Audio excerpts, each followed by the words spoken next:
Welcome back to Wales for day 2 of the 2023 Roger Albert Clark Rally, a rally which only 38 miles in at the end of the first day of competition yesterday had already delivered so much drama. We know you've been loving this adventure as much as we have, and once again we're here mixing ranks with Matt Cotton and Bex Hinton for a combination of stage action and stage end reaction from our crews. To remind you of the leaderboard, we have had one stage this morning already.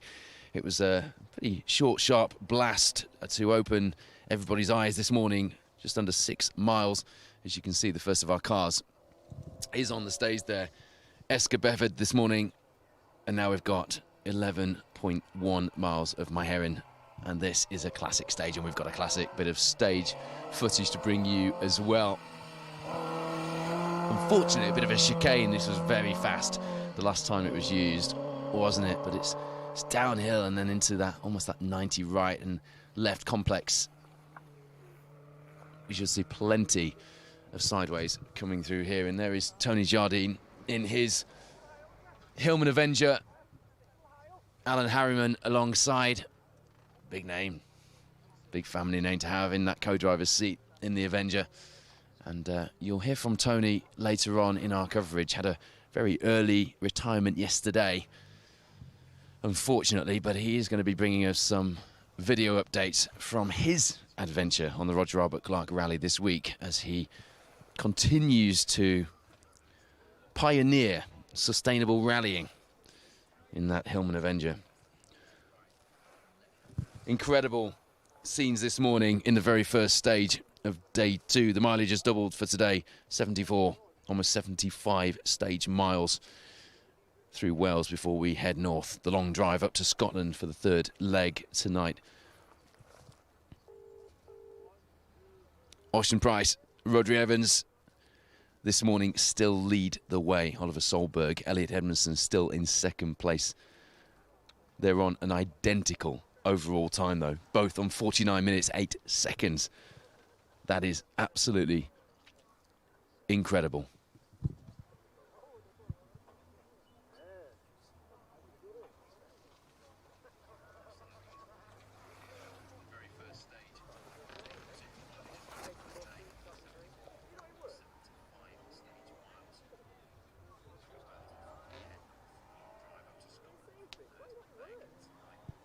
Martin McCormack, Barney Mitchell in third place, 30 seconds back. Marty happy with the job that he did yesterday.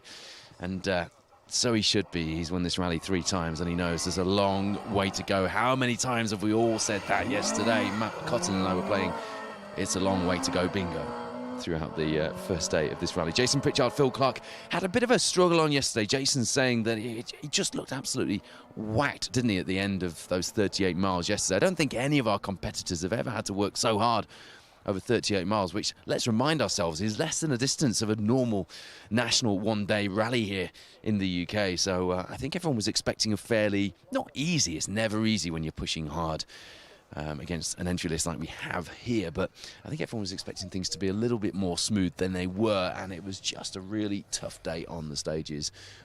Mike Billett, thank you for that. Yeah, lost 4 minutes did Chris Ingram on the first stage this morning, so he's dropped back into TR7 V8, had an electrical issues, had a bit of a rough ride so far with issues on the car. A gear linkage problem in the first stage of the day meant they only had 4th gear. He lost the front brakes as well, he was telling us, at the stop line on the final stage last night at Walters. And David Appleby Engineering have done a fantastic job of getting that car built to exacting works specification. But of course, it's brand new, and it takes a little bit of time to iron these issues out. And Chris was keen to point this out, that he had nothing but adoring praise for the team for the work that they were doing. There's Steve Graham, Tony Graham, with the hamster on the roof on that Lancia Fulvia, the only crew here who've done all 15 Roger Albert Clark rallies. They started in 2004 in the 205 GTI and an MG ZR, switching to the Fulvia in 2006, and the rest, as they say, is history. Best finished 22nd overall in 2005. So yeah, that's your top 4 at the moment. And the big news, I suppose, is further back, you've got that battle for the lead. 2 identical times, first and second. Martin McCormack in a bit of a no-man's land, a bit of a sandwich between the battles. And then you've got Jason Pritchard and Paul Barrett on exactly the same time in 4th and 5th. And Seb Perez in that screaming Lancia Stratos. Now it's on song, only 20 seconds back from them. Barry McKenna 8 seconds back. Ben Friend 9 back. 20 to James Ford, who snuck up there with Neil Shanks alongside in the Porsche 911.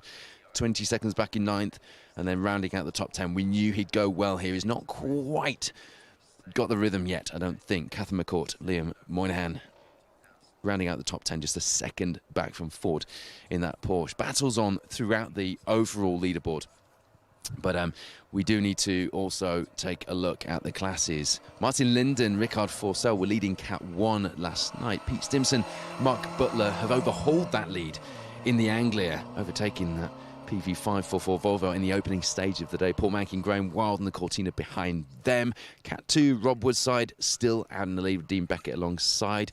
Mike Stewart, Sinclair Young second in the Porsche. Craig Jones, Ian Taylor in third. That pair of RS 1600s pushing hard in Cat 2. Cat 3 remains as it did last night. Martin McCormack, Barry McKenna, Ben Friend. And in Category K, still with the leaderboard fairly set from where it was last night. Ocean Price, Oliver Solberg, Paul Barrett in that order. Not to forget that Ocean Price and Oliver Solberg are tied on overall times.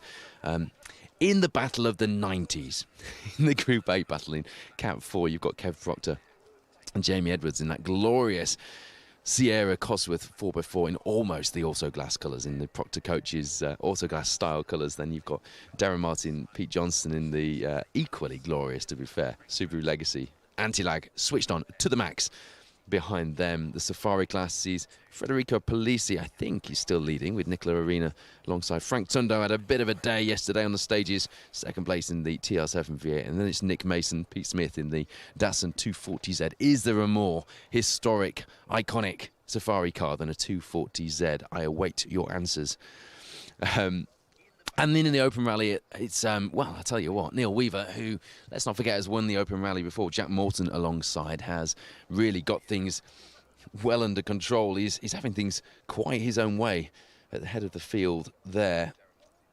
3 minutes 41 seconds at the moment was the lead, which is quite some lead, isn't it? We will bring you a bit more of a class roundup on tonight's RAC Rally Report Show. And we'll also feature the Open Rally and a few of the other classes as well. It's Brian Jardine and Declan Campbell behind Neil Weaver and Jack Morton. They're in that Corsa Super 1600 to the Mark 1 RS 1600 behind. Daniel Alonso Villaron in the Escort as well behind them, just under a minute. Probably the biggest battle comes between 4th and 6th in the Open class at the moment. Aaron Ricks, Abby Haycock, 17 ahead of Robert Barrett, Andy Coupland. That pair of Escorts there. Simone Calzier, Fabrizio Felicia in the Peugeot 208, just 12 behind them. And actually Greg Mills, 15 behind with Andrew Sankey alongside in the Mark II Escort. So the battle, if you're watching the Open class at the moment, is definitely between 4th and 6th place. But some nice action in that Open category, and that has delivered some fairly high-profile winners in the past, not least Steve Bannister, who's also won the overall Roger Albert Clark Rally. If you're just tuning in, welcome to Special Stage. You're watching the first of the, Matt and I call this the Cat 1 section. It's not. It's got a load of other Open class and other competitors mixed in, but we're used to having the Cat 1 running at the head of the field, aren't we? So you're watching the combination of Cat 1, Open class. What else have we got in there? Cat 2, bit of Cat 3 coming through this first stage of the second stage of the day. My Heron, just over 11 miles through this classic latterly used WRC stage here. And there you see, I think, that Lotus Cortina, which it's not, it's the Ford Cortina GT, isn't it? Shades of Roger Clark, which is quite fitting, given the great man's name is above the door. Let's not forget the reason why we have his name above the door. The first British rally driver to really take the fight and beat the Scandinavians on this hallowed gravel. Hallowed gravel that stretched the entire geography of the UK back in those days. This, though, at 350 miles, 33 stages, 5 days over 3 countries, is the longest, the most grueling RAC rally or any rally for over 30 years. Oh, Dave Hemingway, of course, has done all of the Roger Albert Clarks as well. We've got a couple of other competitors that have done a fair few. Spoke to Dave very briefly at the regroup at Walters yesterday. He was in fine voice. One of the characters on this event in his Mark II with its familiar Nouveau Lashes livery, and he's also got the Ayrton Senna Metro 6R4, by the way.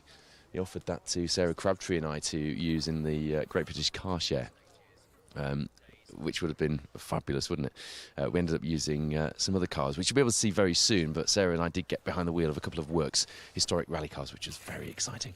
Mal Herrick can't make it to the RAC, but we are making up for it, the RAC Rally Media Team. And I put a post out on my Facebook page this morning, so you can just picture the rest of the team, because there's a whole load of hard-working people behind the coverage that you're watching, and you know, I wanted to just pay tribute to them, not least Phil and Matt, who are joining me as presenters on this coverage over the 5 days of the Roger Albert Clark Rally, but also the rest of the team behind the scenes as well. I suppose, though, I have to say the most important people in all of this are you, the people watching at home, the people who have given us our mandate to bring you rallying into your homes, your colleges, your workplaces, your garages. Maybe we've inspired you to get back on with that rally car project. But thank you for tuning in. Thank you for sending us your experiences and your thoughts and your feedback as well. That's important, just as important as the action out here on the stages. First of our cars, Trundle's past, and it's Tony Jardine. Trundle's past the special stage mobile studio on the way out of this stage. Quite a day today in Wales. This is where the challenge really starts to get some teeth for our competitors, because they did 38 miles yesterday, which, although it was ended up being pretty challenging, it isn't usually as challenging as that. It should have been the easy day. Almost 75 miles today through Wales is going to feel like a long, long day, and particularly staring down the barrel of that long road section up to Scotland for tomorrow's stages as well, which we're all doing tonight. We're going to be stopping halfway there to do the rally report show on the road in the studio, which is going to be interesting, particularly with so little sleep But we're not flagging yet. We are absolutely loving this experience, and thank you for all your fun and your interaction so far. If you just tuned in, welcome to the Roger Albert Clark Rally 2023. You're watching a fine selection of historic and modern rally cars coming through in reverse seated order ahead of our main field of competitors, headed up by the man who won so superbly a few months ago on Rally Ceredigion, not far from here. And he's leading, albeit on joint times, with our WRC star, Oliver Solberg. Oisin Price out in the lead of this rally at the moment, tied on times. We're into day 2. We've got 2 ties inside the top 10. Jason Pritchard, Paul Barrett tied for 4th and 5th as well. Martin McCormack sandwiched in the middle, our 3-time winner. What an incredible fight we've got going into this second day. And, you know, we're 38 miles down going into today's stages of 350. What entertainment lies ahead of us, I wonder. Chris Meek not restarting today after the issues he had yesterday. Problems with the Escort's engine. They did try and get things going, but unfortunately the damage was too much to continue, which is gutting, not just for Chris, but for all of us who were looking forward to see him out there fighting. But Chris has already said that he's enjoyed the experience. He absolutely loved the town centre ceremonial start in Carmarthen on Wednesday evening, and he will be back. He's promised that to us already, which is great news, isn't it?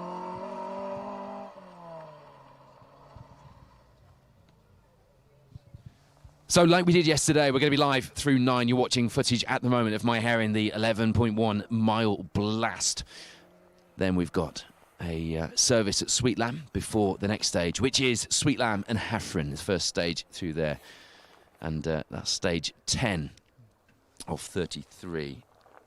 That's a 15-mile stage, really getting the mileage on, really upping the challenge now going into day 2. And we're going to be live with you through both of those. We've got our camera teams out in this stage, as you can see, and we've also got the second camera team and our drone team with those glorious shots that you all love so much out in Sweet Lamb. We've got some absolutely beautiful shots lined up for you through the second stage. So we will bring you as much action as we can cram into these first of the live broadcasts, and we're going to be live with you throughout the day, as we were yesterday, as we will be for every single day of this Roger Albert Clark Rally. 20 years we're celebrating of this rebooted RAC rally, the Roger Albert Clark, as it is known. Colin Heppenstall and his hard-working army of professionals putting this event together, and he actually said that despite how big and how grueling that task has been, he's really enjoyed himself. The whole team have in the build-up to this, which is really nice to hear, isn't it? You know, the thought that the people who put the creativity and the effort into making this happen have actually enjoyed the process makes it even better, as far as I am concerned. So we will bring you reaction from the end of this stage.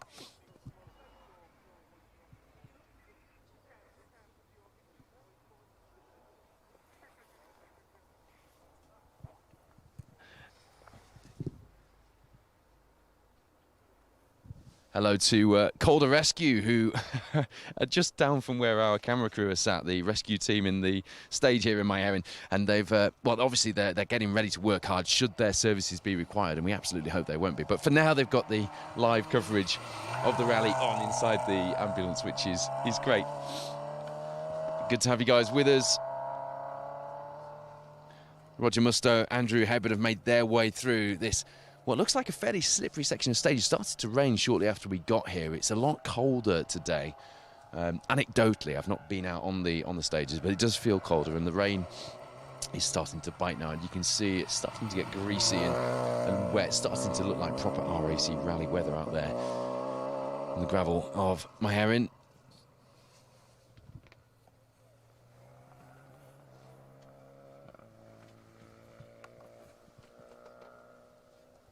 Domenico Ramono, Fabiano Ramono in their Renault Clio Rally 5. Mixture of French and Italian events last year, this being their only, or their first event of 2023. Matt Cotton, the action and the drama well underway. So is all of the intrigue that we love about this event, because all of those, well, there's a long way to go, and we'll play it very cool, and we'll have a managed plan. All goes out the window now, doesn't it? This rally never fails to surprise me. You know, we had our own little predictions, didn't we, yesterday and the day before. And we sat there and we thought, okay, there's going to be a couple of different kind of game plan from these guys. It's going to be, you know, there'll be a big lead or there won't be anything. And then we get here into My Heron, the heart of, is it safe to say the heart of rallying in the country? It's pretty much Certainly since it was used latterly in the WRC, I think it became so, didn't it? Yeah, absolutely. I mean, we're all fond of it. We all have a relationship, I guess, with the stages here in some way or another. And we get here and we find our top two guys are absolutely tied on times, level pegging. And you see some of the footage on social media. You see how hard these guys are trying. They're using every single inch of the road, everything that each car has got. Yet in fact, they've used a little bit more than that at times, because I've got a video of Oliver Solberg spinning, and we're going to put that in the Rally Report show tonight. How lucky was he there? The spectators and their reaction just giving us a bit of a feel for how lucky he was. Absolutely, and I don't even know when that was. Was that yesterday? Or was yeah, that it was yesterday. We didn't hear about that, did we? So he kept that one quiet. And that's it. It's just those. We often talk about these really fine margins in top flight rallying, but they're here as well. You know, it's tiny. It's inches of the road, and yet when you see how these guys are throwing the cars around, it's just amazing. It fascinates me every time. You and I were properly nerding out over a video of that Stratos this morning, the Amigos tequila flavoured beers, Seb Perez, Gary McElhaney Stratos, because how amazing did that sound? All you need is a couple of hairpins in the middle of a forest and grown men turn into small children. I watched that video a couple of times. I initially thought, when I watched it the first time, I thought somebody had just put a really loud Ferrari soundtrack over the top of the video of the Stratos. But then you realise it's actually, it's real life. If you want to be really poetic, it's in essence somebody has, and it's that man with his right foot orchestrating that noise. Oh, that's a very nice way. I'm sure Seb will be delighted to hear you call him that. You know, yesterday when he pulled over after the end of the stage we were in at the start of the day, the very first stage, he said to me, there must be something wrong because it feels underwhelming. And I suppose you can say that about your dad's car, can't you? It's not like, well, you have to, he normally has to be very nice about the team, doesn't he? But now he was like, I'm very underwhelmed by it. It just doesn't like to go up the hill. And it turned out that the distributor cap and one of the HT leads was faulty. I mean, unbelievable that you can do all this preparation on these fabulous cars, and that one little bit, which, let's face it, you can't test that before it breaks, let him down that first stage. But now he's back on song and he's moving the right way up the order, and we expect to see him arriving in those fights, don't we? Well, do you know what? In a way, yes, and you're absolutely right. But equally, I think anybody that has fired a Stratos, that kind of age of car, considering the development that the Escorts have had over the years, and, you know, they're a tried and tested formula for decades and decades, nobody's had the luxury of doing the same with the Stratos. It's just basically, you know, Steve Perez, Dan Sport, they've had to sort of develop it in a way, obviously within regulations, but they've had to develop it themselves. They're on their own. Nobody else is really helping them do that. And I think, you know, they probably half came to this rally expecting to just entertain the crowds, have a good time, and I think quite quickly they've realised that they're not actually that far away from a podium in a car that you could really argue shouldn't really be anywhere near it. So huge kudos to the team for doing that, and certainly to Seb for managing to pedal it round. Sandro Minari win the RAC in the Stratos. No, we have to throw back to that, because this is very much an RAC rally winning car. And you know what? Seb is a very professional driver. Let's not forget, his day job is driving racing cars. He knows what he's doing. Yeah, he's had a lot of seat time of late. You know, Porsches on a race circuit, that's all going to help him. Bums on seats, that's what it's all about. Quite a few rallies in exotic locations as well, yeah, where they line up for the ceremonial start, next to super yachts. Yeah, absolutely. That's right, and he's been using a Porsche on the tarmac, and he has done a lot of rallies, has done a lot of events. It is very impressive indeed, and huge kudos to him. But he has been behind the wheel a lot this year, just like Oliver. You know, you can't take that away from him. I do want to mention a couple of our competitors. I missed them through the stage, actually, but we're going to catch up with them later in service and put a bit of a feature in the Rally Report show one night this week. James Rudd, Oliver Foster. We've talked about quite a lot recently, the Junior Rally Championship and the F1000. You know, Chris Ingram came from that. He's a product of that series, and he's won the European Rally Championship. No doubt will be in a WRC before long. Elliot Payne, the youngest ever winner of the BTRDA, now double winner of the Gold Star in that series, came from that. You know, all these guys came from that, and These guys are the latest products of that in the little red Micra that you'll see on the stages.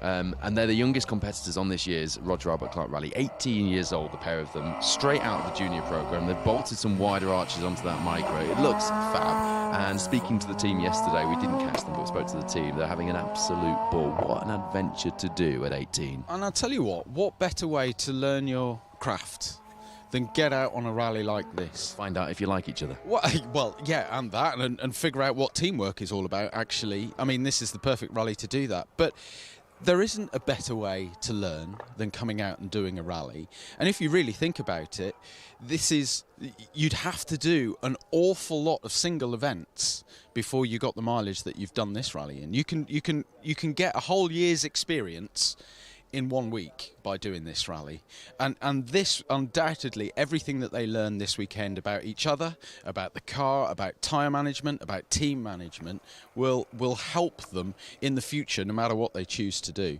It's a really sensible move, actually, and I guess we probably haven't given too much thought about it, but as a junior and somebody that wants to learn their craft, it's perfect. It's an absolute, I mean, it's mammoth, don't get me wrong, but if you've got the right people with you, what a way to do it. 30 years ago, this is the sort of rally you'd have to hone your craft on, because there weren't the sort of sprint rallies that we have these days, which, you know, have become necessary because of the use of forestry land, because of financial and economic impacts, and because the sport has suffered over those years a bit of a decline, because there was a time when the Lombard RAC rally in itself had a bigger audience than the entire audience, spectators at football matches across an entire season. And we have lost that because we have to compete these days in this sport with so many other things. But I'm not going to say that we're going to get an audience as big as that today, but it feels like as this gets bigger and people I mean, I got a message from someone who knows Hayden Paddon. Apparently he's now considering doing this event in the future.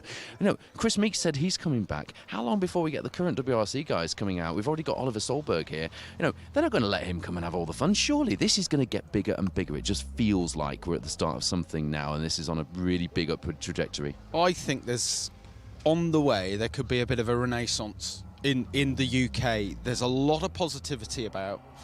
Certainly with this rally has certainly helped that. Rally Ceredigion becoming an ERC round as well. You know, the fever out there is insane, and hopefully we can carry that forward into 2024 and really build on it, because we can't let those people drop away. The people that we left behind after the Rally GBs and things like that, we can't get them back again. We have to get new blood in, and we need to get people excited again. And this is the way to do it. You know what? You, like I have watched the comments, the feedback. We're doing that. This coverage, and I'm privileged, I know you are as well, to be a part of bringing that back, because what Colin and his team have done here, for us to be able to tell the story, is just fab. And there's a bit of education there for the young rally fans as well, because Owen Turner and Ryan Pickering are in the Mitsubishi Lancer. Mitsubishi Lancers didn't always have big spoilers and big front air dams and intercoolers on the front. That's an absolutely glorious 1600 historic 70s Mitsubishi Lancer, and it's in the works colours. It's absolutely beautiful. I haven't had a chance to look up close, but I've seen it before. But it's one of those cars I have to have a look around, a bit like Alex Waterman's Datsun. That was the next car I was going to reference. You know, just imagine these guys have sat there and they've thought, I want to be different. I don't, you know, nothing wrong with a Mark II, but I don't want to go out there and have a Mark II. I don't want to have a Mark I. They've sat there and they've thought, right, what can we do? What sparks our imagination? What kind of car could we build that everybody will just enjoy as much as we can? And that's the kind of thing that this rally just invokes, is just people's imagination to get out there, find the cars that used to compete back in the day and come out and do it as well. And it's unbelievable, the effort that people have put. Alex came out with that Skoda Estelle last time on 2019, and then the Datsun came out to play. But actually, Alex, as you don't need to be reminded of this, it was a BRC competitor in a Fiesta R2, and he's got his pick of modern rally cars at EDSL Sport if he so wishes, but he doesn't. He's done what Ben Friend did. Well, Ben Friend did one better. He went straight from the juniors to a historic car and ended up winning the British Historic Rally Championship, and that proved to be another credible route. Historic cars, back when the Roger Albert Clark Rally started, historic cars were just starting to find their feet, and some of the cars on this entry would have been considered old bangers and not really worth much money in those days. It's since gathered such momentum that it is now a credible route into rallying, and Ben Friend is the very first of those guys that kind of pioneered that route, and people like Alex Waterman are now following, and I see that renaissance will include very much the historics at the heart of it, even if we have to bring in the modern cars, because we need manufacturer interest if this is going to really get its legs. It's customer choice. At the end of the day, it is customer choice. If Ben gets his enjoyment and his fulfillment and his business model, whatever he chooses to do out of rallying a Mark II Escort, then we certainly can't knock him for that whatsoever. And I think just the fact that historic rallying is so strong in the UK at the moment, you have to look at the people that have come over from across Europe to come and do this rally. There's no doubt that the rally is the draw, but it's certainly helping that historic rallying is so strong in the UK at the moment.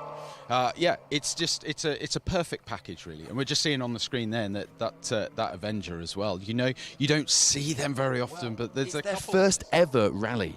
William Jones, Martin Davies, their first ever rally, and the first Roger Albert Clark at that, and they're doing it in a Hillman Avenger. Sarah Crabtree and I drove an Avenger, and then we drove a Works Talbot Sunbeam each. We got matching Works Talbot Sunbeams for a feature in the Great British Car Share, which will go out probably after Christmas now. But the Avenger is such an iconic car because that was where the Roots Group's rally story started, with Robin Eyre Mansell going out and beating everybody and these things in the class, but they couldn't get any of the Escorts. And yet it came out, this Avenger Tiger, Rally Nerd Mode in Gage Woodford. The Avenger Tiger came out on the 1972 Tour of Ireland. And it did course car, and everyone was like, wow, what's this? Is this going to challenge the Escorts? It didn't, so they chopped the back off. They created the Talbot Lotus Sunbeam. The government even helped pay for it because they developed the Sunbeam in order to keep the Linwood plant alive, and they got Lotus in to help with some of the budget. And so, thanks to the UK government, we got a very rip-roaring, fire-breathing rally car, which then won the 81 Manufacturers World Championship with Tony Pond, finally stealing the crown from Ford. And that is your daily dose of Woodford rally nerdery unleashed. I can't follow that, really, Paul, for Christ's sake. What can I More say? of that in tonight's RAC Rally Report, where I will have another outfit. Absolutely. I mean, look, we can all look, and that's what it's about. It's about nerding out, as you said. But this rally has got every single era that you can do that on as well, which is the beauty of it. From the 80s to the historic four-wheel drives, the Autoglass-inspired livery of the Sierra Sapphire Cosworth. It's got something for everybody. As an R5 Clio drives past us. Absolutely, that's right. Rally 5 Clio, guys. Sorry, Rally 5. Yeah, but the guys all Used a few people at home. I know. 2 and R5 Clio. Yes. No, they don't. Rally 5 Clio. And you've got the Formula 2 kit car of the Super 600 car of Neil Weaver out in the lead for the Open Rally as well. So you have got a mix of everything. Who? No, Neil. He didn't get much of a look in yesterday, bless him, because when you go out and you lead a field by over 3.5 minutes, sometimes you don't become the story, do you? So poor Neil Weaver and Jack Morton, not forgetting he's our Pro Tyre Motorsport UK Asphalt Rally champion, Jack, newly crowned, need a bit of love today on the old RAC Rally Media, I reckon. Well, that's it, and that's the thing. And he's like something like 7th or 8th overall. He's out there, well out in front. He's in former Open Rally winner. Yeah, look, he did so well last time. We had a chat with him this morning. He used Super Rally last year and still managed to win the Open category. So it's just one of those rallies. He's one of those competitors. We all love to hate Neil. It's the kind of thing he is. He knows the banter, and that's what makes this rally go round. It's the different characters as well as the different cars. It's all good fun. If you're just tuning in, I'm Paul Woodford. I'm joined by Matt Cotton, and Matt is about to get some reaction from our leading crews here in the Roger Albert Clark Rally at the end of Stage 9. This is my heron. We had Esker Burford this morning. I'm not sure if I'm saying that right, but if I try and say it with a Welsh lilt, I'll probably get away with it, Matt. Catherine Gwilym wants us to say hello to Mabel Recovery. They're at the midpoint. They had a stressful night to get to us today. I think they were the ones who we had to find some parts for, weren't they? Phil was doing a bit of a shout out, as were we earlier on in the day, but they've managed to do it, and we got them out there. We got that part, and thanks to the rally community, we have our recovery back on the stage. Everybody now hoping they don't have to use that rally recovery, of course. Our live coverage will continue through this second day of action here on the RAC Rally. Do forgive me if I call it the RAC Rally, not the Roger Albert Clark from time to time. I am so excited to be here. You probably saw that in the... no, you didn't probably see it. You definitely saw that on last night's RAC Rally Report. And we've got more coming up for you tonight in that. And we'll have one every night of the rally, except for Monday, where the end of our broadcast will be the champagne spraying in Carlisle for the finish at around 4 o'clock in the afternoon. But we're looking forward to tonight's show, and I'm looking forward, I think most of all, to seeing Little Oshin's first video diary from the stages. You saw last night, we met him in the town centre in Carmarthen on Wednesday night. We had no plans to do this, But he introduced himself to us and said that not only was Ocean Price his favourite rally driver, but he wanted to do what I do and what Matt does and what Phil does in the future, be a rally reporter, be a rally presenter. And we just thought, do you know what? Let's do that now. And so you saw the first part of that last night. He's agreed to do a video diary for us, and we'll see what he gets up to and see what it's like being someone Ocean's age, enjoying rallying with your dad, just like we all did here on the Roger Albert Clark Rally. Really looking forward to that. So if you could all get behind Ocean, really make this so special for him, that would be lovely. Ian Beveridge and Paul Price used to come here in a Volvo PV544. Now they're treating us to an equally fantastic historic rally car, that Toyota Corolla TE27. They've done 4 Roger Albert Clark rallies. Their best finish was in 2014 when they came first in class. So what does our live coverage look like here on the Roger Albert Clark Rally to date for day 2 then? Well, right now this is stage 9. It's the all-glass Myheron stage, the first running of this today. We then go straight into stage 10, which is the JWC Financial Solutions Sweet Lamb and Hafren stage. A glorious combination of the two, and it is going to be a fantastic challenge as well. 15 miles through there. We're going to have a camera crew out. We'll be bringing you that shortly. In fact, just as we start to get the reactions from our leading crews as they come through at the end of this reverse seeded order head of the field category, we will be bringing you footage from the second or the third stage of the day as well. And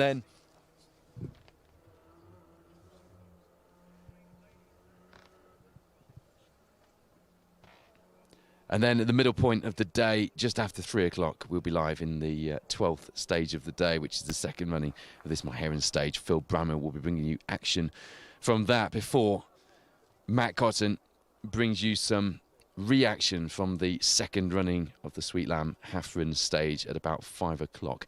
Meanwhile, we will be hot-footing it to somewhere in between here and Scotland to find a location to get the Rally Report show put together. And then we'll bring you that at 8 o'clock this evening. So that's what your day looks like for day 2. Whatever you are doing, there is no excuse not to be out here with us, or if you can't be, watching live rallying from home.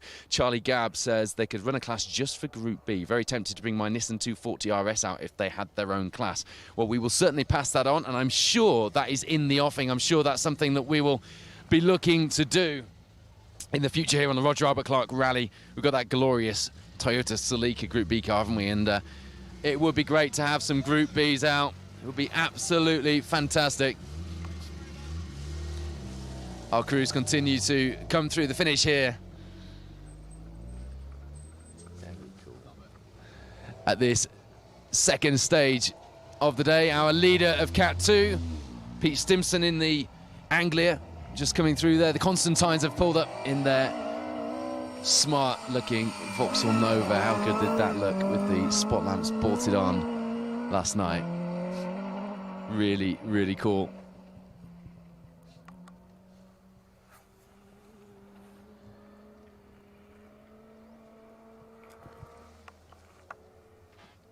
So a slight adjustment to what I just said. We won't be bringing you stage 10 straight away. There will be a gap before we bring you the action from that 10th stage in Sweet Lamb and Hafren. So we'll bring you as much action as we can from this second stage of the day in Myheron. And as yesterday, we won't be bringing you the entire field. We will be doing that at points, and everybody will be covered multiple times throughout our coverage of this 2023 Roger Albert Clark Rally.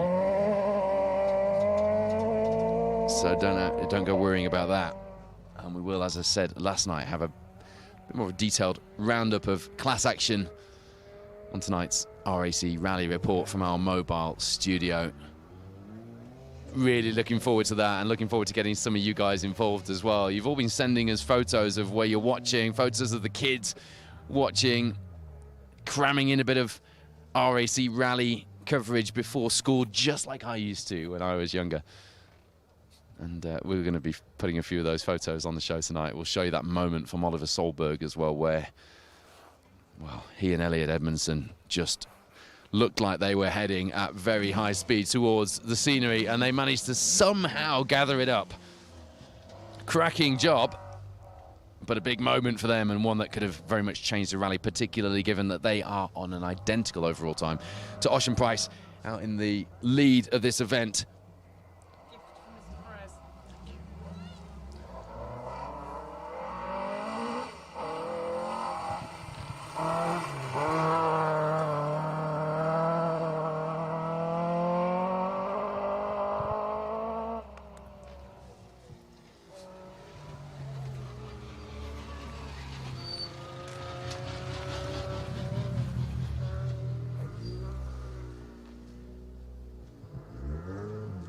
One thing we're also going to be doing as you watch these incredible and very evocative historic rally cars hammering their way through iconic Welsh Rally stages on just day 2 of 5 of the RAC rallies, bring you some nerdy rally features. I make no apologies for the level of nerdery that you're all going to be subjected to.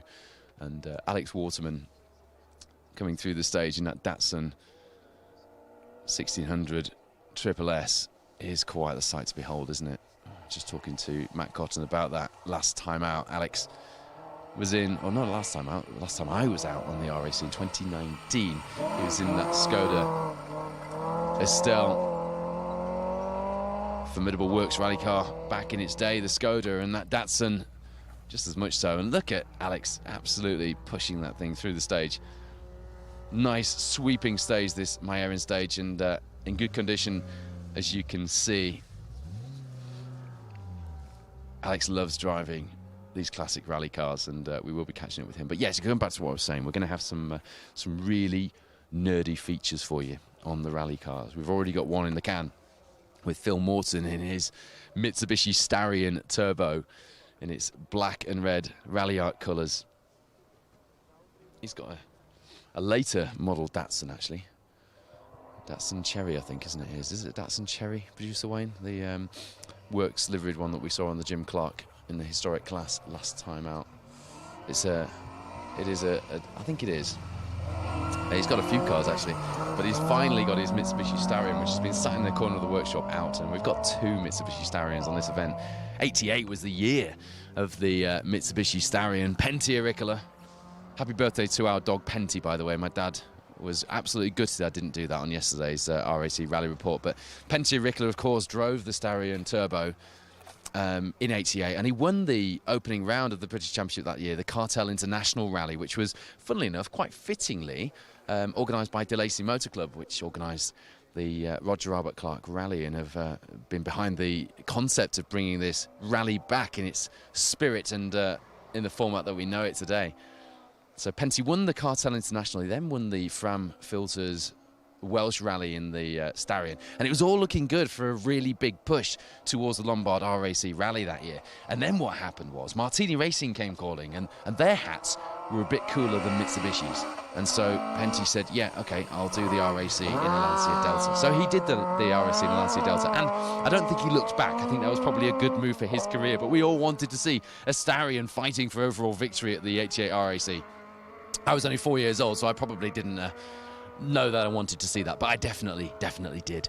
But we did still have, and I forget the name of the drivers, we had a couple of international drivers in 11th and 12th that year on the RAC in 88 in Starion. So we'll bring you, as you can see, I quite like my Starions, we'll bring you a feature with Phil Morton's Starion on the RAC Rally Report this week. We've also got a feature with the Safari 240Z already in the can of Nick Mason's. We will be catching up with Alex Wharton, perhaps with Martin Linden as well in the Volvo PV544. But, you know, tell us what you want to see. Are there any cars on the entry that you would love to get a closer look at and you'd like us to do a feature on? I will talk about rally cars all day long if you want me to. So please do let us know. Please do let us know if you would like to see a particular car or driver featured in the Rally Report. And we'll do our best when we're grabbing a few moments in service before we start on work for the show on one evening this week to bring you some features. Neil Weaver, Jack Morton, former winners of the Open Rally, 3 minutes 41 seconds of a lead they had coming into today's stages, really pushing that Corsa Super 1600 hard. We don't see enough Formula 2 kit cars out rallying, do we? But a Super 1600 car driven well, as that one is a sight to behold. In fact, the Corsa is probably one of the most, I'm not going to use the word common, most prolific of the kit cars still out rallying because they have such a following, and Hockleys do so many parts for them, don't they? We saw Kev Moynihan with a couple of them over the years, and a few other people who always go well in them. So good to see Neil Weaver and Jack Morton enjoying themselves, coming back here to defend a former victory in the Open Rally with that Corsa. Quite a few former Open Rally winners on the entry list this week. This week. Well, they'll still be on Intradis this weekend, I suppose. It works. Steve Bannister, Baz Jordan, to name a couple.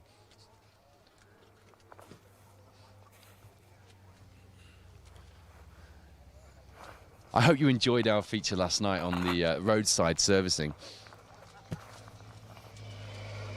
My mum and dad tell me the story of when I was a kid and we were on the RAC, the 86 RAC, no, it must have been 84, 85, I think. And Henry Toivonen and the Lancia team in the Delta S4s were servicing near York, opposite B&Q in the lay-by there, although I don't suppose B&Q was there in those days. And that was a big part of Rally GB, RAC Rally, the World Rally Championship, and every national rally as well in those days. And one of my favourite rally stories is Mike Broad telling me about the 78 RAC, where because he'd lost his drive in the Lotus Sunbeams, he went over to the TR7 V8s, and Timo Lampinen was a fairly unknown Finnish driver at the time, and Mike Broad jumped in with him, and he'd already done all the service schedules, because in those days that's what you did. You got your service schedules done by the co-driver. Hell of a job for a co-driver in those days.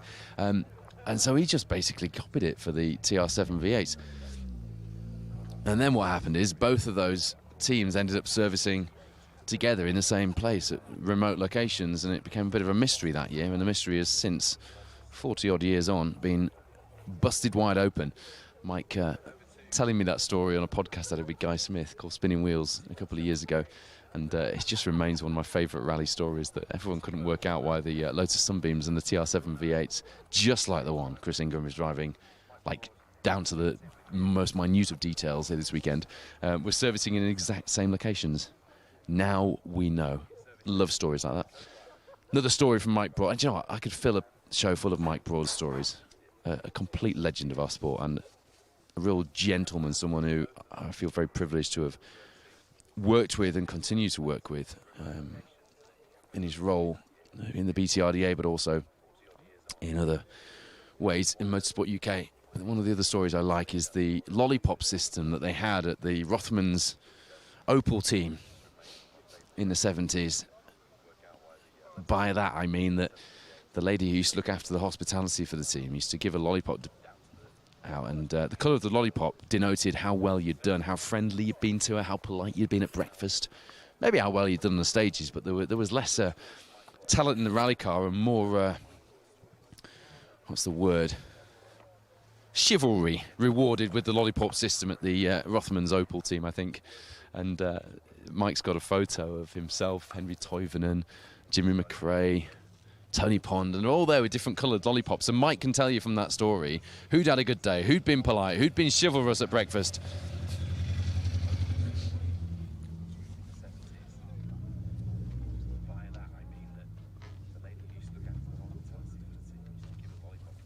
So we have the historic still in the stage, as you can see, but now you are about to see from the leaders overall of the Roger Albert Clark Rally as they head into this second stage of the day. That battle is unfolding. That battle is unfolding as we speak. They go in here, and identical overall times at the front and in 4th and 5th place. So it was an electrical issue, as we mentioned earlier, that caused that 4-minute delay in the stage for Chris Ingram in the TR7 V8, which is gutting, because he said to us last night he'd got the issues ironed out. Once those brakes were sorted, he was going fast enough with his front brakes not quite working on the Triumph. Once they were sorted, he said, watch this space. So we haven't quite seen that from Chris yet, but he's got another 3 days after this one. I mean, he's got a long way to go today, but he's got another 3 days, 50-odd miles still left after 2 stages here this morning. But that TR7 V8 should now be sorted, and we should see it start to encroach on that battle up ahead. So Ocean Price and Oliver Solberg tied on overall times, leading the Roger Albert Clark Rally. Behind them, 3-time winner Marty McCormack. And then Jason Pritchard and Paul Barrett tied on times in 4th and 5th. It could not be closer going into day 2.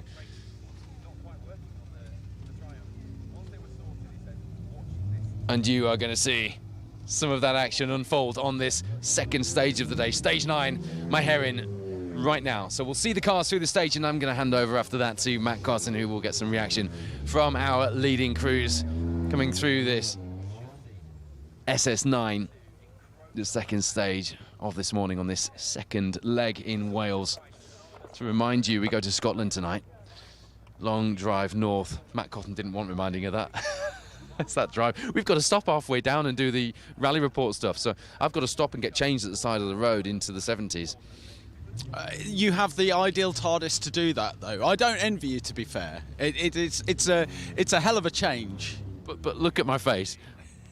You know, I'm absolutely enjoying this. I don't need sympathy or envy or anything like that, because I am absolutely loving being in the 70s and staying dry as well, actually. Yeah, Bex has got it. Because normally I'm out on the stage. Phil Bramwell has the... I think Phil Bramwell has the hardest task, because he does the middle part of the day.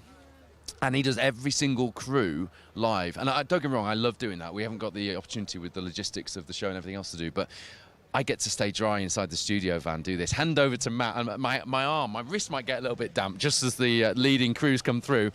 But that's fine. I'm going to have a quick word with Alex Waterman. I know I'm not doing stage end here, but I'm going to just jump in. We will catch you for a proper feature on the car. But we were just saying, you got your pick of all manner of rally cars, historic and modern. But you picked this. Why? It's wicked.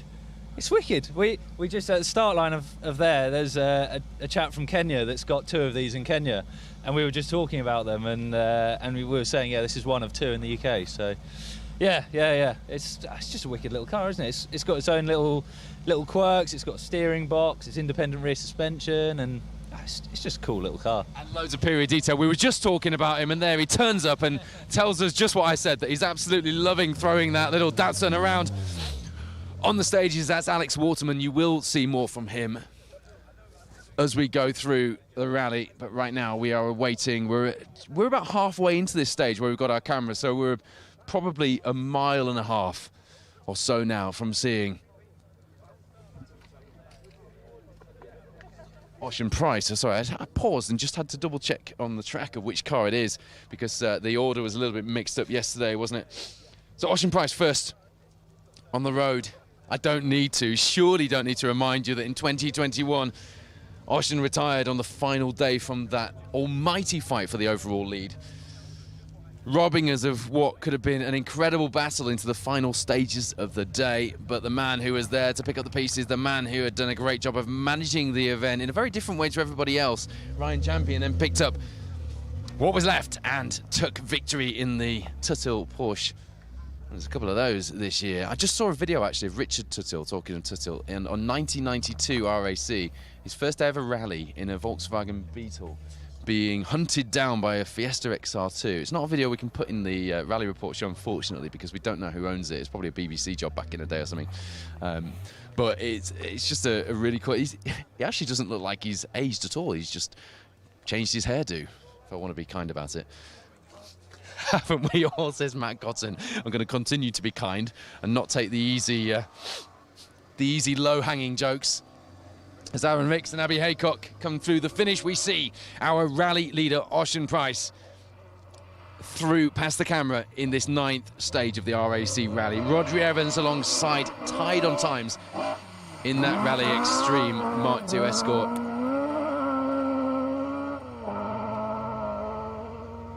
And you can just see, can't you, how hard Ocean is pushing. Compare that line through there and that sweeping right hand into left hand section of the stage to Alex Waterman, for example, in the Datsun Triple S 1600, and you see just how wide, how much more of the road that Ocean was using there. He knows that WRC star Oliver Solberg is going to be pushing hard, and as he gets more used to the stage, he'll be using his experience and that natural talent that we know Solberg has got, and he'll be getting quicker and quicker.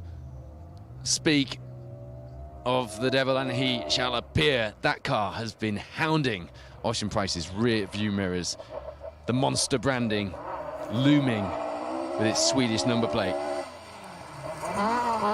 In that Viking Motorsport prepared Mark II Escort. Phil Mills, the man who took the World Championship with Oliver's dad Petter, preparing that car for this epic event. Oliver looked smoother through there. Ocean was wild. He was pushing hard. He was flicking that car out wide. Oliver just looked like he was taking a tighter line, and we know that tighter, if you can manage to find the grip, can be quicker.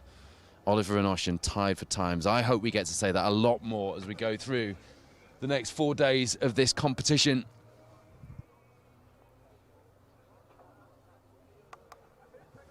Ocean about halfway into this stage, passing our cameras. Very soon we'll get some reaction from our leading crews. And oh, look how sideways. Look how sideways our 3-time winner of the RAC is coming into there. Marty McCormack, Barney Mitchell on a big push this morning. Very happy with their start to the event. 3rd place with those 2 raging battles either side of them, sandwiched in the middle of them. And oh, McCormack taking a very wide line through there, just like Ocean Price. He's on a big push. He knows that although it was a good start last night, he needs to get the hammer down because Ocean and Oliver are going to be pushing each other hard. Incredible scenes going into day 2 of the Roger Albert Clark. Matt Cotton and I were talking in the first stage yesterday, and we were saying that really best case scenario for us would be that coming into day 2, we would have people tied on times, people close enough for battles right through the field.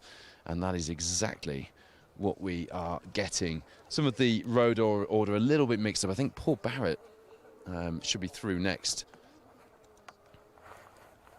Another man who was in that fight for the lead in 2021 when it all went so dramatic so quickly on that last morning of the rally, and we lost Ocean, we lost Paul.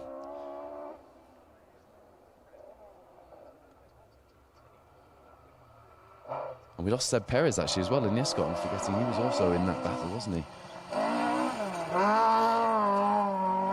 He dropped back though, didn't he? It all went very dramatic. Yeah, so it hit a deer, didn't he? Yeah. Oh dear, I had to repeat that one for your benefit from Matt Cotton there. No, I didn't. It was a good one. I enjoyed it.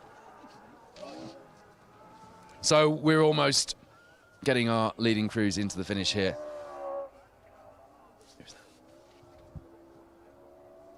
Jason Pritchard then, who absolutely looked wiped out after the stages last night, comes through in his Mark II.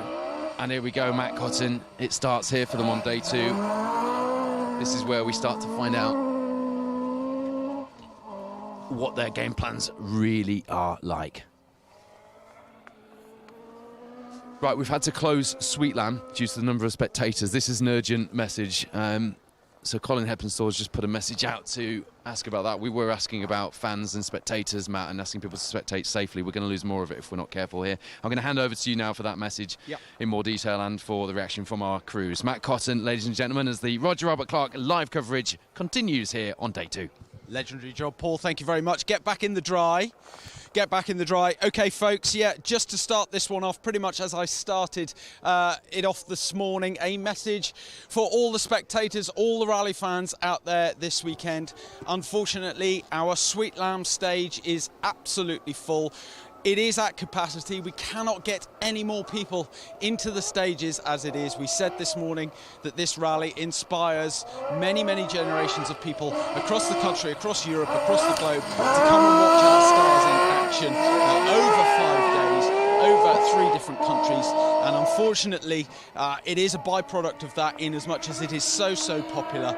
We can't simply fit any more people into the stages today. So we are at full capacity. Please do not attempt to head to any of the stages today. We cannot get any more people in. It's simply, we don't want to jeopardise the running of the rally for the enjoyment of the competitors, for the enjoyment of those of you who are already out on the stages this morning. I know the car parks were open at 6 a.m. And there was plenty of people that flooded into the stages at that time, and unfortunately that just means that we cannot get any more people in. We do apologise about that, but please do not attempt to access any of the stages. We don't want to risk running the rally, we don't want to risk making the rally late or anything. Okay, so the rain has just started to pretty persistently fall here at the end of My Heron. As Paul has been keeping you well up to date with what's been going on this morning, we started our day at Walters Arena. There has been one short blast through effectively what is a shortened Crooken this morning, and that has meant that the crews have come into this stage tied on time. Ocean Price, Oliver Solberg have tied on time as they head into My Heron. Of course, a legendary stage. Paul pointed out earlier that perhaps legendary in terms of the later half of Wales Rally GB that we all know, but either way, this stage, My Heron, holds a place in people's hearts. There's a section on this called Pikes Peak, which many of you can really resonate with. It's a very special section of the stage which winds its way up from the bottom up to the top in a series of hairpins, which is very reminiscent of course, Pikes Peak over in America. I'm not sure if that's actually used this weekend. I don't think it is. News from the course cars coming out of this stage is it's pretty slippery in there. I think that's what we can expect with the amount of dampness that's been in the air overnight. With this additional rain, that's really not going to help at all. There's a couple of sections towards this end of this stage as well, which is quite rough. So a little bit of caution have to be taken from our front running crews. Of course, we've had the open category through already. Just had a quick chat there, or just a quick chat with Neil Weaver and Jack Morton leading the open category at the moment. They are well up the road with that, a 12-minute time through that stage. So that just goes to show how long it's taking our crews to get in. Then, of course, they head across the road into Sweet Lamb and head into Haffron and head north, I guess it is, really, before they wind their way back down and do it all again this afternoon. We're going to be staying around this locale, I guess you could say, and our final broadcast at stage ends will be from Haffron a little bit later on. And then Paul will be back at 8 o'clock for the rally report a little bit later on. Just trying to keep competitors out of here. It's a very difficult location. Tricky. This is the passage control. If Paul hasn't already mentioned, this is the passage control at the end of My Heron. The second stage of the day, all glass My Heron 1, 11.12 miles this one, straight into service at Sweet Lamb, Pirelli Service B, Sweet Lamb. And then we head out to the JWC Financial Solutions Sweet Lamb Haffron 1, then we head into the Rally Collection UK Haffron South 1, and then we come back into the All Glass My Heron 2. Quite a lot for us to be going on with. And here is Ocean Price, Rodri Evans in the co-driver's seat. Ocean, talk us through My Heron. Very rough. It's a big shame to see in that condition, to be honest. So very, very careful. Obviously, I've got a bit of an injured hand, so it's been a bit extra careful with the bumps. So it's holding off all right at the minute. So yeah, if we dropped a bit, I'm not too fussed. You know, it's a long rally, as we all know. Absolutely. What time in there, Rodri? 11:25. That's the benchmark for us then from Ocean Price. 11:25. Tied on times with Ocean Price coming into this stage. We are likely to have a new rally leader coming out of here. It's unlikely that after 11.12 miles of special stage that we're still going to be tied on times, but if we have already seen this weekend, absolutely anything is possible. So let's see what time Oliver Solberg has done through here. My Heron is a stage he commented on this morning that he's already done in the past. But he's done it the other way and in a Rally 2 car. So I don't think it's really going to help him right at this moment. 11:25 for Ocean and Rodri. Oliver Solberg, Elliot Edmondson. You can hear coming into the passage control. Rain eased off a little bit. Let's have a quick chat with Oliver. Oliver, some tricky conditions in that stage. Yeah, very unbelievable. So rutted and super tricky, but good fun. It was a bit like a WRC stage, you know, so you could attack a little bit. Good. What time in there, Elliot? 18. You now have the rally lead by 7 seconds, Oliver. Still 4 days to go. Your new rally leaders, though, Oliver Solberg, Elliot Edmondson, now lead by 7 seconds heading in to service.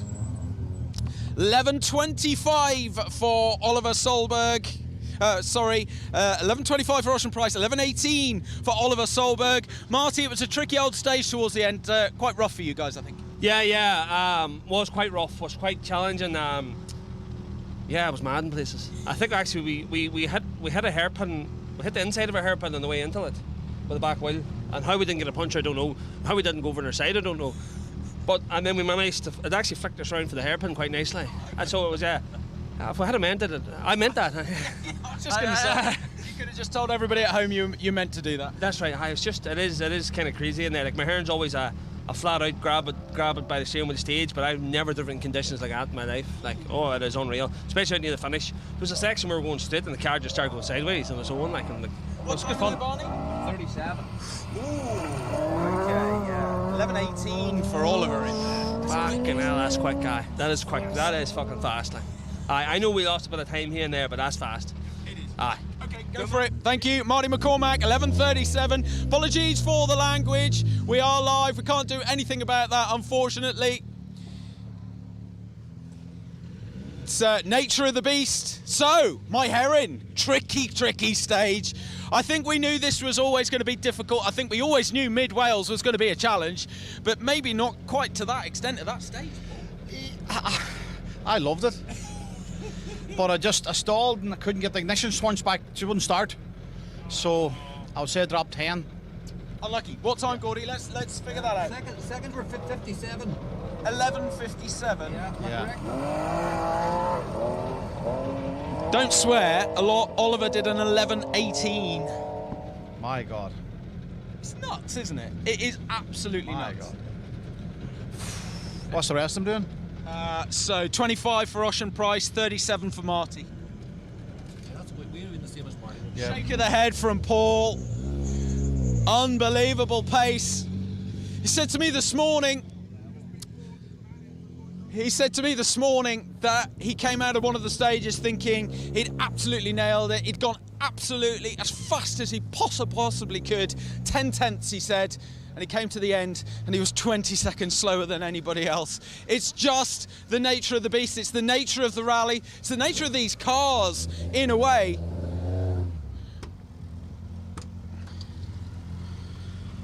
Jason, plenty of previous experience of my Heron, but it's caught most people by surprise so far this morning. Yeah, obviously we were warned at the start about the extra logs and the muddy section, so yeah, we backed off for there, and we obviously 2 years ago we know what happened in the logging section, so yeah, just driving through and trying to keep a nose clean today and have an enjoyable day today. Sensible. What time in there, Phil? 11:30. Oh, good time. Okay.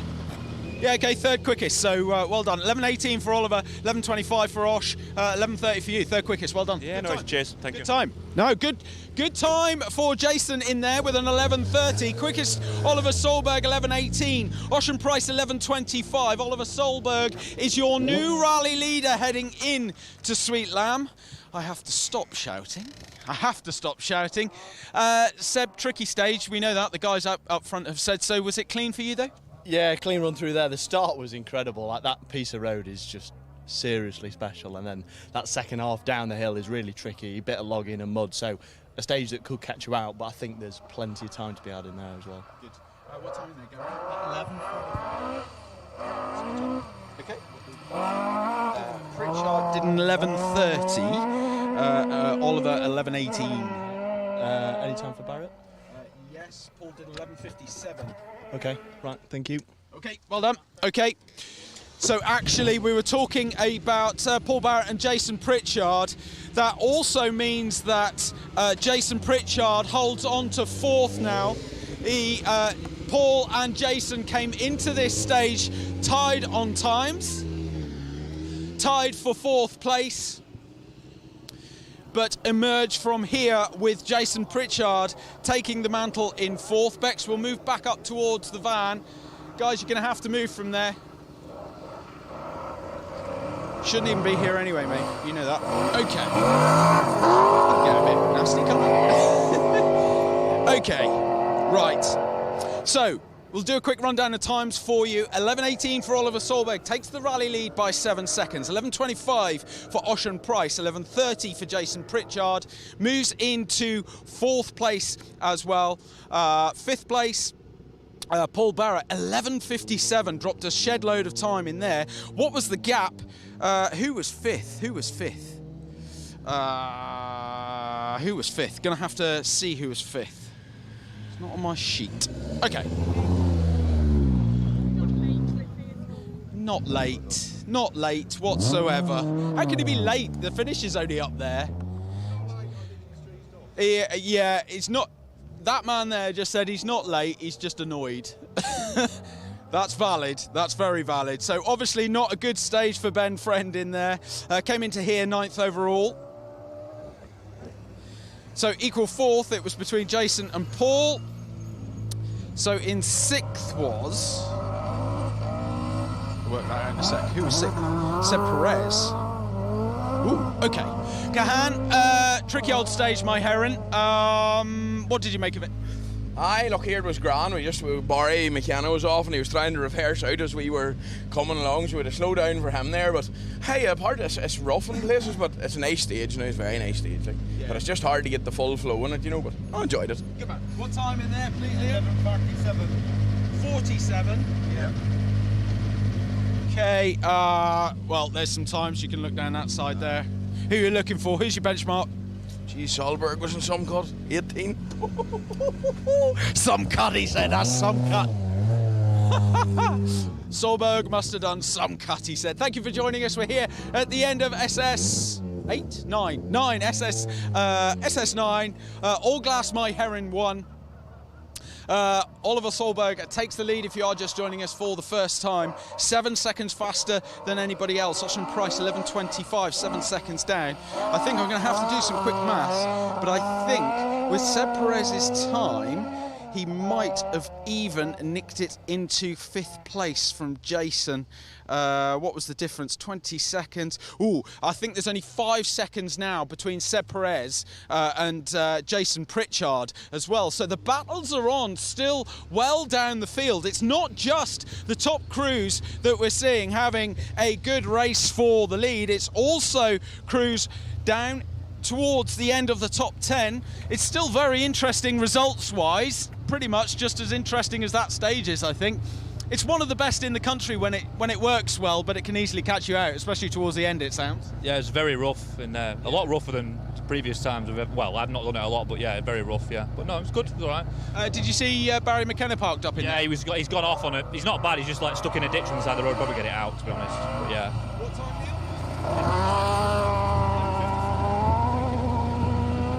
Neil? Okay, 2 seconds faster than Paul Barrett, so... Yeah. And Catherine, what time did Catherine do? 11.47. So he went, yeah, okay, thanks. Good, good. Everybody's got their own little benchmark, haven't they? They all want to ask who's doing what times are like. Good work for Bex on the camera. Thanks, Bex. Gareth, classic stage. Did it treat you well? Yeah, it did. We were lucky. It was. We had 2 big moments in there, but yeah, I'm glad to be here. Okay, what happened? Tell us about it. It's just rutted up really bad now, and it's really slippy. I just got offline a couple of times, and then there was a rock on my inside, which I had to dodge at the same time. But okay, what time is that, Dan? 11:50. Okay, good one. Well done. Thank cheers. You. 11:50 for Gareth James. 11.50 for Gareth James, currently 12th overall, heading into this stage. 11.18, the fastest though, Oliver Solberg. Ocean Price, 11.25. 11.30 for Jason Pritchard. 11.37 for Marty McCormack. 11.45 for Seb Perez. Let's have a word with Adrian, but news. Adrian, tricky old stage. It's obviously caught Barry out already in there. Yeah, I see Barry going there, all right. It's tricky, very, very slippery on top, you know. You just have to be you have to watch it. I had to watch myself in there anyhow. And second run through, it's not going to be any better, is it? Probably be dark. It will. Okay, what time in there, please, Ronan? Okay, 11:18 for Oliver. Oh, fuck. Right. Okay, well done. 12 dead. Hey? What's the closest to us there? I would say 11:55 for James Ford. What was Gareth, James? Gareth was 11:50. 11:50, yeah. Cheers. Okay. Adrian Hetherington, 13th overall, coming into this, 5 seconds faster than Gareth James, who is in 12th. Right. I can out the sun, yes.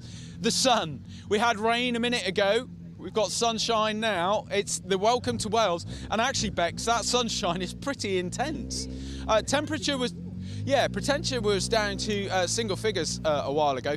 A quick message, reiterate the message. Unfortunately, to any spectators thinking of coming out to the stages this afternoon, we are at full capacity in the car parks, I'm afraid. There is no more access to any of the car parks here today. We are at full capacity. We can't fit any more people in. Please do not attempt to access the stages today. It will not be possible. We can't get any more in. It is just due to the success of this rally. There's not a lot we can do about it, unfortunately. It's just one of those things. It's just due to the success and obviously the entertainment and the excitement that goes hand in hand with the RAC rally, with the Roger Albert Clark rally. Right, Richard Jordan, get me paperwork in order. Richard, there's some cool socks. What do those socks say? Dad. Best dad ever. Best dad ever. Best dad ever. I bet you are, mate. I bet you're the best dad ever. Bex is going to have a look. Can you see those? Look, best dad ever. Best dad ever. Bless you, bless you. Did you feel like the best dad ever in there? Yeah, we did, to be fair. We blocked better this morning. The car's behaving a bit better. There's some bits to catch you out in there, though. Nearly laid it off of the finish line, but... Yeah, is that in the ruts? Everybody's talking about these ruts. Yeah, we wasn't in the rut, that was the problem. So. If you stay in them, you're probably all right. So, no, it was all right, though. Good man. What time in there, please, James? 12.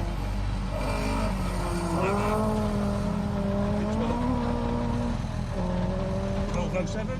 Okay, yep. Adrian Hetherington was a 12 dead. So, yeah, 12:07. No bother. Thank you. Richard Jordan on a 12:07. If you are just joining us for the first time, new rally leaders in Oliver Solberg, Elliot Edmondson, 7 seconds faster than Ocean Price. They headed into this stage tied on times, but emerged with Oliver Solberg in the lead. Also emerge with Jason Pritchard taking time out of Paul Barrett in here as well. Richard, good to see you. Tricky old stage, I think. Yeah, wonderful. Yeah, just proper stage. Yeah, great fun. Great. Fast and flowing at the beginning though, not so good at the end. I had no idea, it was just all good. All good, great stage, proper thing. What time in there, Stefan? 11:49. Okay, well done. Thank you very much. Cheers. 11:49 for Richard Tuthill. Currently 15th overall. Some of you have been asking about Chris Ingram. We know that he's had a few problems this morning, electrical issues for the David Appleby TR7 V8. I have to try and get my paperwork back in order, not easy. There's somebody else coming just down the road. So we'll have a chat with Simon Webster and Jez Rogers. Good morning, Simon. Good to see you. How did my heron treat you? Gosh, that was slippery. Never had so much understeer. Oh, understeer. Yeah, it was really. Well, I've never driven through my heron with it being quite so bad as that. You know, usually you can. It's predictable grip in there, but it sure as hell wasn't today. No, not often we're in there in November, mind, I suppose. Well, I guess so, but yeah, no, that was found it very difficult to commit as usual. But yeah, I don't know. We'll see. What time in there, Jez? 12:20.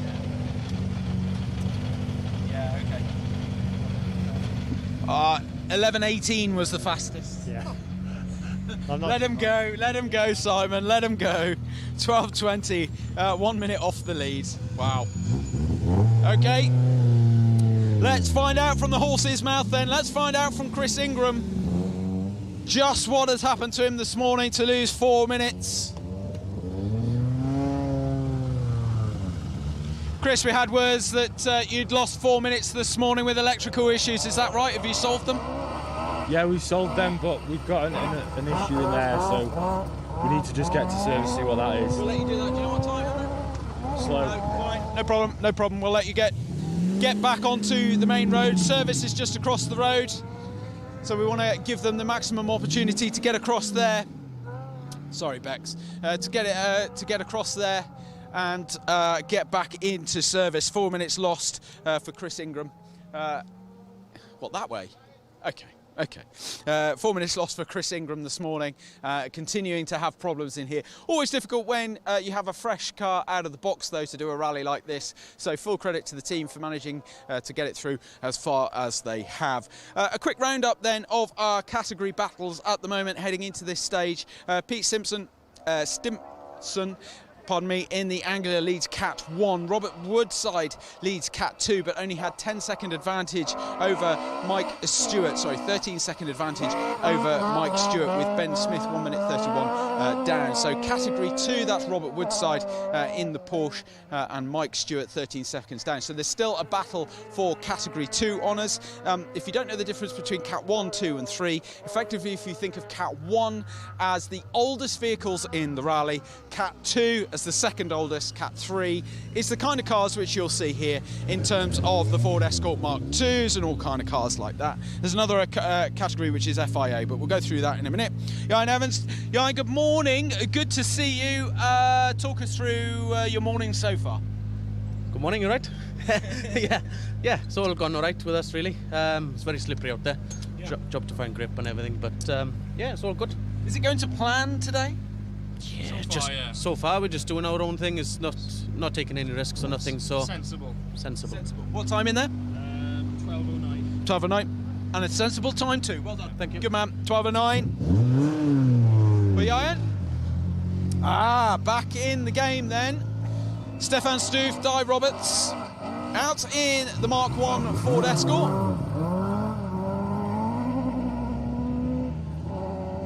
Just wait for them to come up.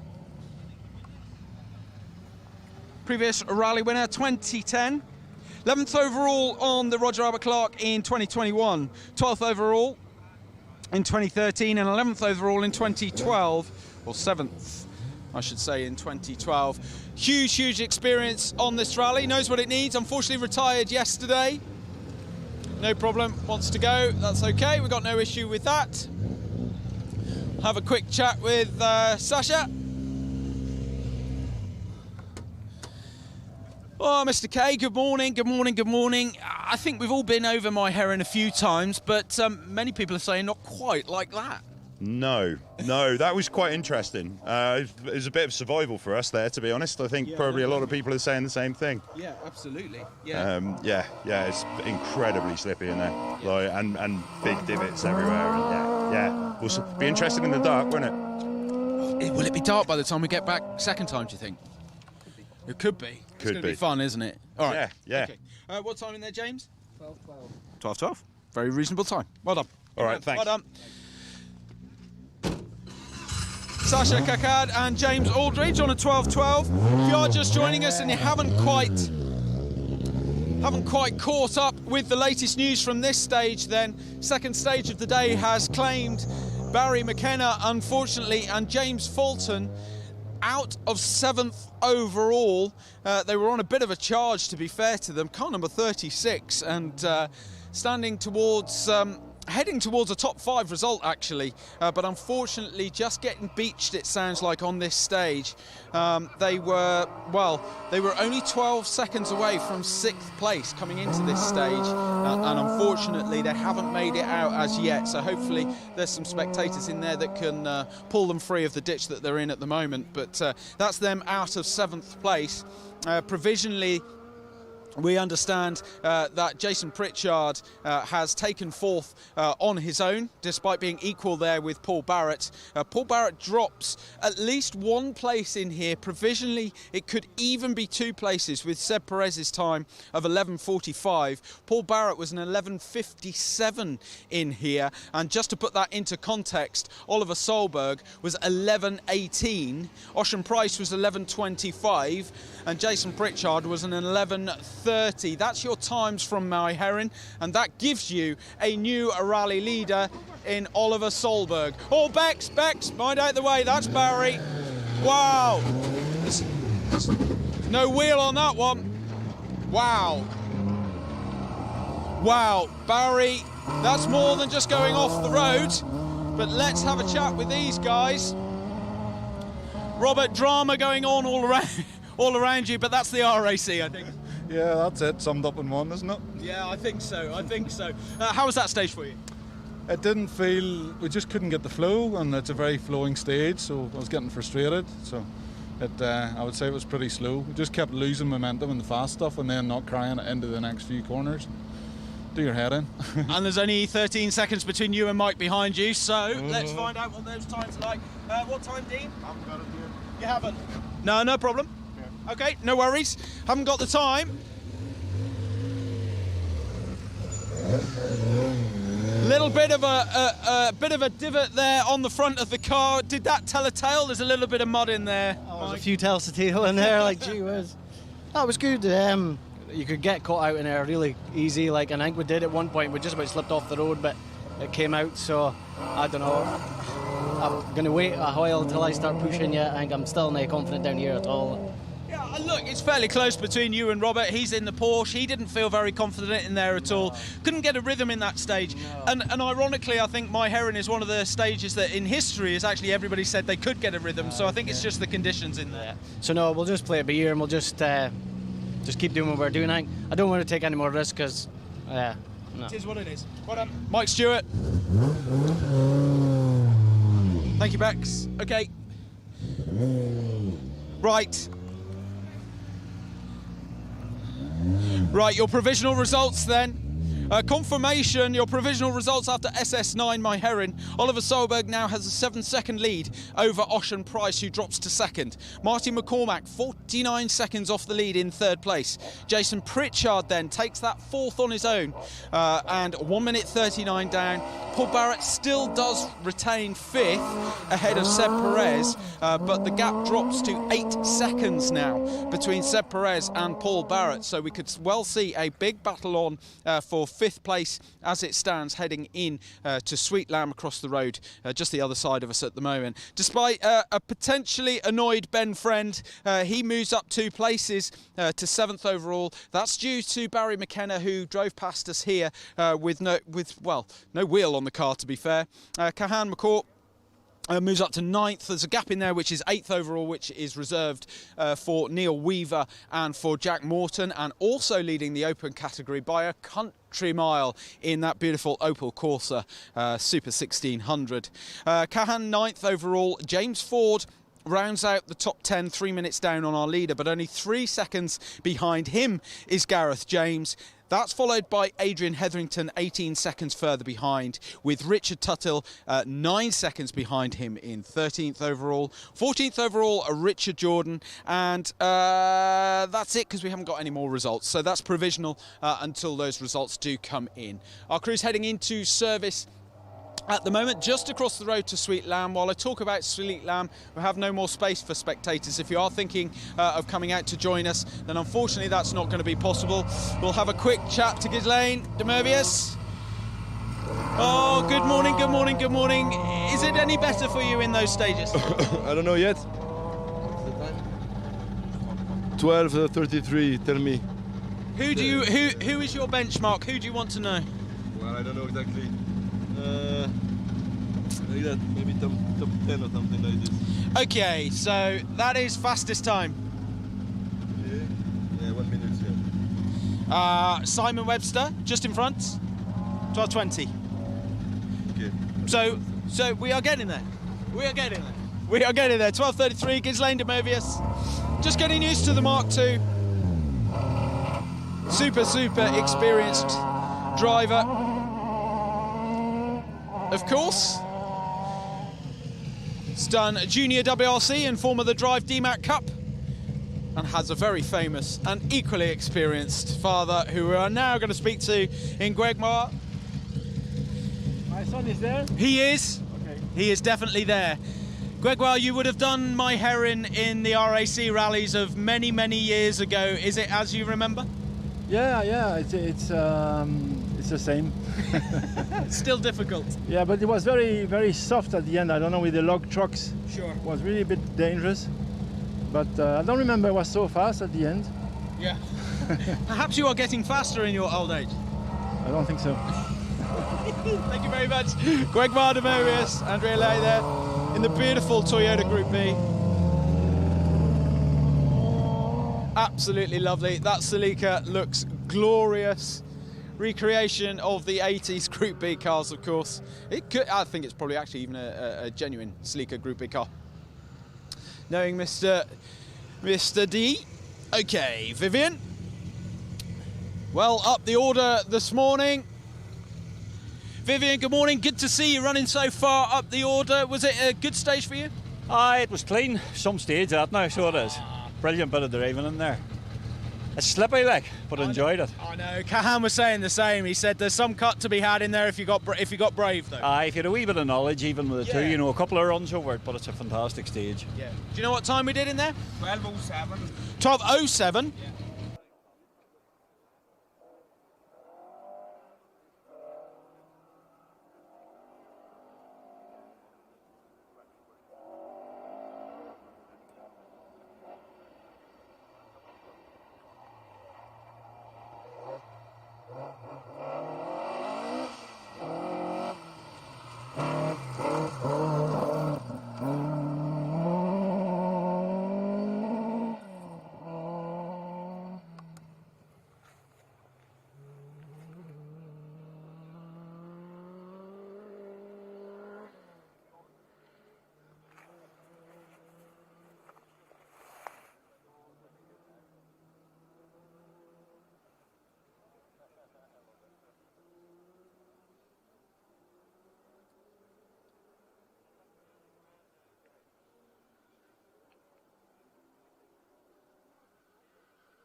It has been drama aplenty already this morning. Drama, electrical issues for Chris Ingram. Barry McKenna exiting this stage with minus a front wheel. Luckily, service is literally over the road and he was able to literally just drive over and crawl into service, and hopefully his boys can get that fixed and back out again. They have an hour, but it looks like it's a full front upright required for that Mark II.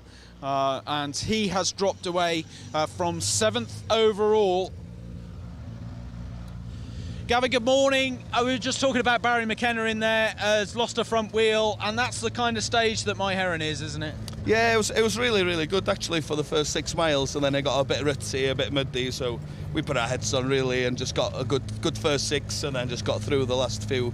I'm not very familiar with the stage, so it's a really fast bit at the bottom, which I'll be a bit quicker there next time, but we've got through it one piece, and it's 3.5 days to go, so yeah, it's unbelievable. What a rally. Who's driving to Carlisle?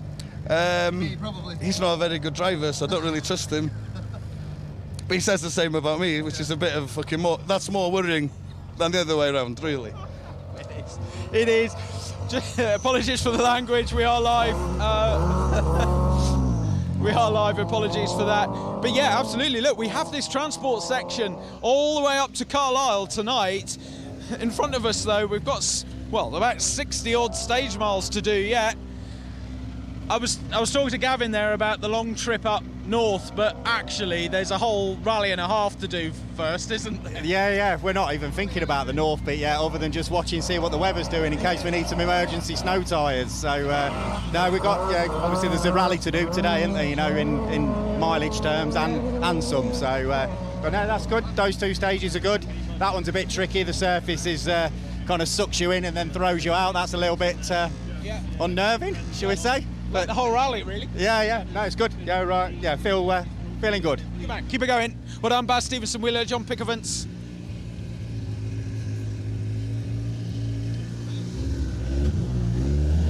Okay. Baz Jordan then. Baz, as we get further down the field, people are starting to enjoy that stage more.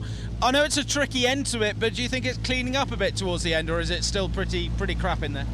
It's still pretty rough and just very slippy. I didn't really enjoy it. Harwell did, but I didn't. Oh, right, okay. No, so it's all about looking after your passenger, isn't it? Yeah, well, no.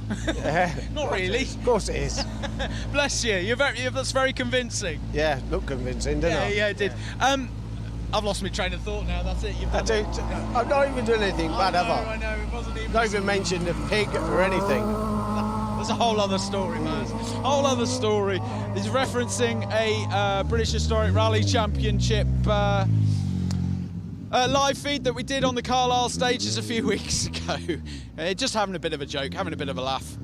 And Big Dave here from Newton Tyres. Hello, Big Dave.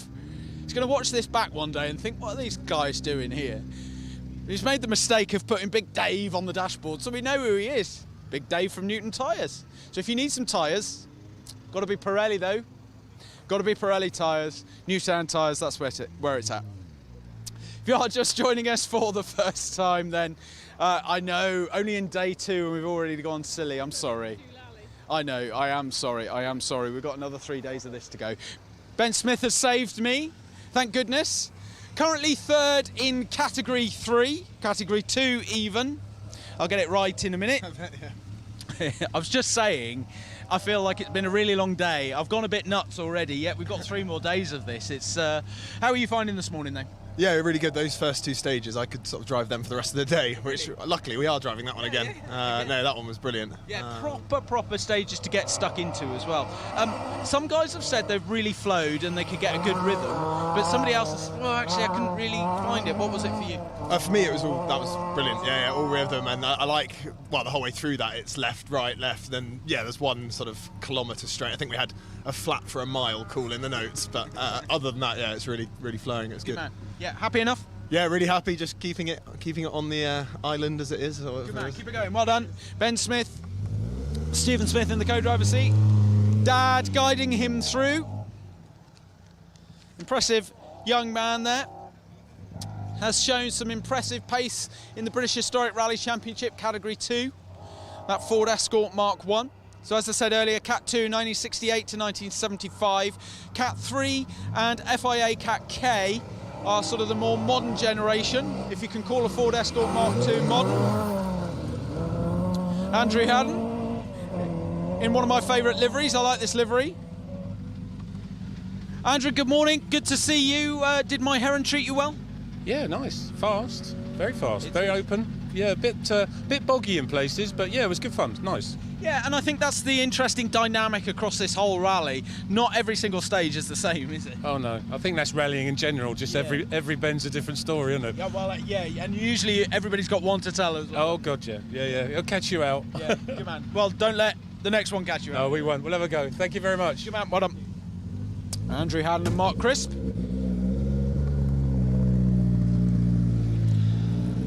little bit of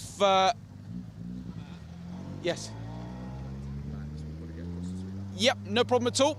Okay, that's the natural break there. for rehearse at the end of My Heron. What I'm going to do is I'm going to cut across to Paul Woodford, hand back to Paul to round out the show, and we will see you at the next stage end. Paul, all yours, young man. Thank you very much. Matt, what have we learnt there? That this is much more gruelling this early on than people were expecting. I think it is. I think just the fact that it caught out Barry McKenna in there, you know, it wasn't just a little bit caught out either. The whole wheel was off that car, you know. So that just goes to show how unforgiving the likes of My Heron, Sweet Lamb, Hafren, this entire complex of stages is. You just cannot afford to lose an inch of the road. It just... no forgiving at all. Not forgiving. And at the same time, you've got to use every inch that you can of the road. So that's it from stage 9. We'll be back live in a little over half an hour in Sweet Lamb for stage 10 with more live action from the Roger Albert Clark Rally. Thank you to Matt Cotton and Bex Hinton. We'll be back live